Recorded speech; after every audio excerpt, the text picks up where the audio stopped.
Galactocious, they would say, am I the only one who grew up with parents like this? Well, look it up. Exactly. Right? Well, I would say, hey, if I could look it up, I would ask you how to spell it. That's what a dictionary is for, right? They're always challenging me. And I'd ask, well, John, what has to happen? I go to school. I have a problem with a class. I want to get an A. I'm getting a C. Well, John, what has to happen? And they make me think. And that's what made them so smart. They didn't just hand me a solution. They made me think and come up with a solution. Now, I can tell you, I had nothing to do with the Apollo space program. I am not the reason Neil Armstrong got to go to the moon. But the thinking that was inspired by my parents asking me a question stuck with me through school. But it was one thing they didn't share with me. See, they would ask me, what has to happen? And that kind of put it on me. But as I got older, and problems and projects and issues got bigger and more challenging, probably like what you're facing when you're designing databases that are going to be used by millions of people around the world, supporting applications like Instagram. You can't do it by yourself.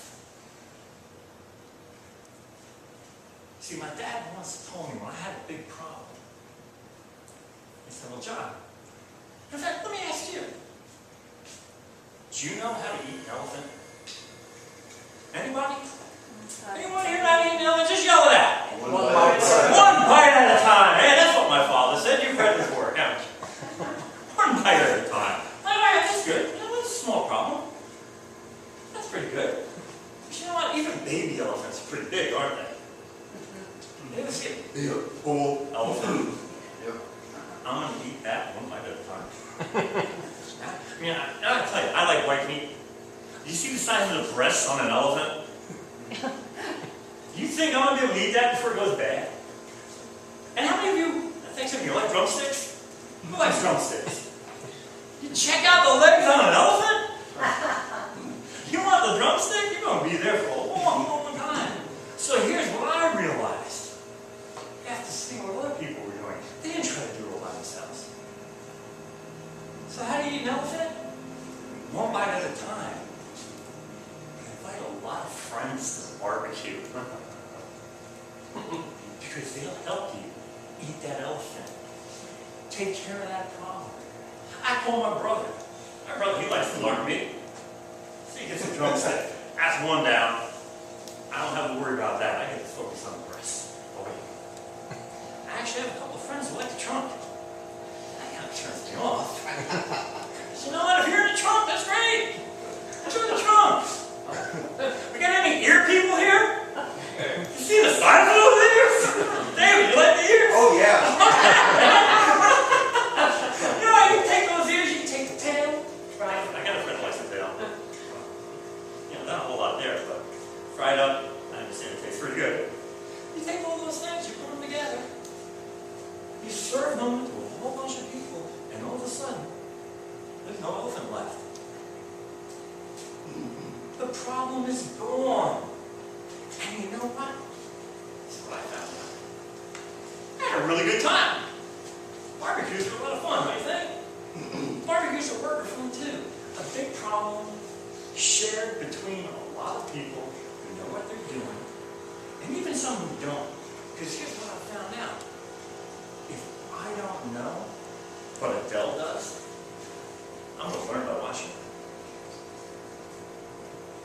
And beyond just getting the problem solved, I'm going to be more capable next time. And then I can pass it on to somebody else. And maybe Adele stretches me a little bit. I try a leg. I try an ear. So David can move on to the trunk. You know, got to stretch him too. And all of a sudden, we've got a whole bunch of people out here who can handle an elephant and not be intimidated by those big problems. Now, how does that relate to you? Do you say stuck in your cubicle writing SQL code and figure, I did my job. That's okay. Well, you know what? I'm going to suggest to you that that doesn't get the elephant eaten. Because there's more to the elephant than your SQL database. There's a user interface. There's a logic code.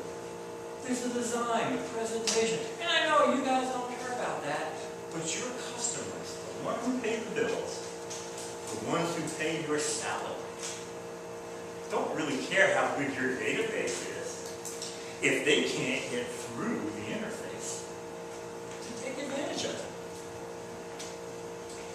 And I can tell you, before I came here today, I wanted to see what the experience was like registering for this conference. So I got online and I registered.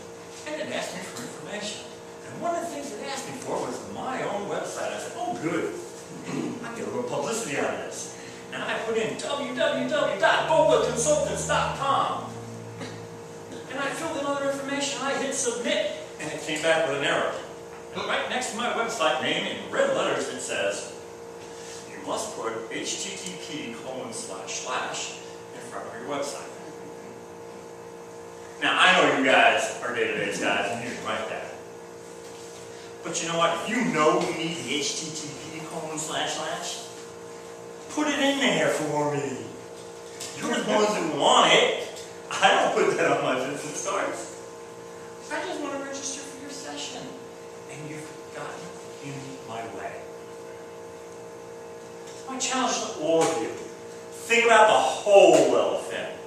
Not just the parts you like to eat. That's your comfort zone. Push it out there.